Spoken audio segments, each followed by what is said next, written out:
नवाज शरीफ को जिलानी ने वज़ीर आला बनवाया, मुशर्रफ ने काफ लीग बनाई, पीटीआई को कहा जाता है कि जनरल पाशा ने बनवाया। क्या इस्तेहकाम पाकिस्तान पार्टी भी इसी प्रोसेस से बन रही है? नहीं, मेरा नहीं ख्याल। ये तो वक्त ही बताएगा कि अभी तो हम इलेक्शंस की तरफ जा रहे हैं, तो अगर आपको कोई ऐसी अनड्यू फेवर होते हुए, मतलब मुझे कम से कम किसी ने नहीं कहा, या आप जो जैसे अब डायरेक्टली आप फ़ौज का नाम ले रही हैं, तो मुझे तो किसी ने नहीं कहा कि आप जाएं और इस जमात में शामिल हो जाएं। अब चूंकि तहरीक इंसाफ के साथ 9 मई के बाद वो इस प्रोसेस से नहीं बन रही। As far as I am concerned, मैं तो समझता हूँ कि वो इस प्रोसेस से नहीं गुजर रही। लेवल प्लेइंग फील्ड की बहुत बात हो रही है, एक पार्टी को बहुत प्रोटोकॉल दिया जा रहा है, जलसे की भी इजाज़त दी जा रही है कि वो मीनारे पाकिस्तान में कर सकते हैं, आईपीपी को भी स्पेस दी जा रही है, जबकि पीटीआई को वर्कर कन्वेंशन भी नहीं करने दिया जा रहा, पुलिस धावा बोल रही है। व्हाट डू यू थिंक कि उनको लेवल प्लेइंग फील्ड नहीं देना चाहिए? इनका जो आखिरी इज्तिमा हुआ था ना 9 मई को, तो उसके बाद बहुत फसाद हुआ था पूरे पाकिस्तान में। मुझे उम्मीद है कि वो जो फसाद वाले एलिमेंट्स हैं वो ना हों, और एक वो जो अदारों के ऊपर हमलों वाली सूरत हाल ना हो। मैं समझता हूँ कि ये मौजूदा जो इंतज़ामिया है वो ये समझती है कि अगर ये कहीं पे किसी बड़ी तादाद में होंगे तो खुदा न खास्ता उस तरह के वाक़यात ना रिपीट हों। तो आई होप कि पीटीआई अपना ये वाला जो एक तासर है इसको ठीक करे, और जो लोग 9 मई के वाक़यात में डायरेक्टली या इनडायरेक्टली मुलव्वस नहीं थे तो वो अपनी सियासत करें, उनको उनका हक़ मिलना चाहिए। अगर आज इलेक्शंस हो जाएं तो आईपीपी कितनी सीटें ले सकती है? मेरा ख्याल है कि ये सवाल को आप कोई कम से कम 1 महीने के लिए पेंड कर दें। देखें, हम लोग कोई एक बहुत लंबे प्रोसेस के नतीजे में पार्टी नहीं बने। इट वाज जस्ट, मैं समझता हूँ, ओवरनाइट या एक हफ़्ता कह लें कि जिसके अंदर जब हम अलहदा हुए तहरीक इंसाफ से सारे लोग, तो देन वी थॉट कि क्या करना चाहिए। तो फिर हमें जहांगीर तरीन और अलीम खान की शक्ल में नज़र आया कि ये एक पार्टी हो तो हम इसके साथ खड़े हो जाएंगे। कुछ अरसे के बाद इस काबिल होंगे कि हम असेस करेंगे कि कितनी सीट्स हम जीतेंगे। क्या इस्तेहकाम पाकिस्तान पार्टी के वज़ीर आला के उम्मीदवार अलीम खान होंगे? जी बिल्कुल। आईपीपी, नून लीग और पीटीआई में से किससे अपना हरीफ समझती है?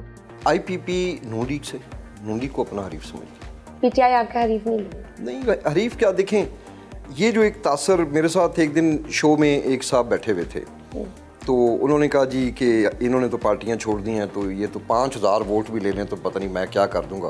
तो यहाँ पे शख्सियात का वोट होता है, और मुझे नहीं लगता कि तहरीक इंसाफ के पास कोई काबिल कदर उनके अपने, जिनको आप आम लोग इलेक्टेबल्स भी कहते हैं, तो देहात में तो इनको बहुत बड़ा मसला होगा।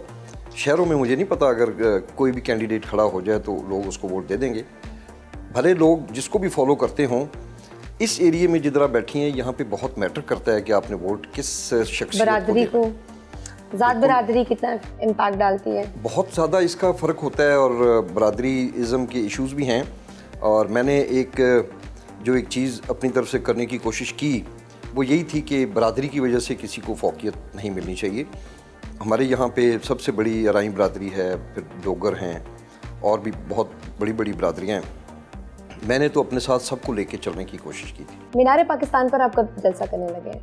मेरा ख्याल है कि और कोई हमें कम से कम 2 महीने लगेंगे।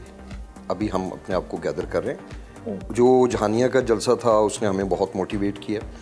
अभी मैं आपको दावत दूंगा, अगले दिसंबर की 3 तारीख को हम कसूर में शो कर रहे हैं। अच्छा। तो आप देखेंगे कि ना हम किसी को जन्नत की टिकट देंगे, ना किसी को लालच देंगे, ना किसी को जो है ना वो कहते हैं पता नहीं आपको हज के बराबर सवाब मिलेगा, कोई भी कुछ ऐसा नहीं करेंगे। और मैं आपको दावत दूंगा, अगर आपके पास टाइम हो, चलिए कम से कम उसकी फुटेज देख लीजिए। So but you gonna offer आप लोगों को क्या मैंडेट देने वाले हैं?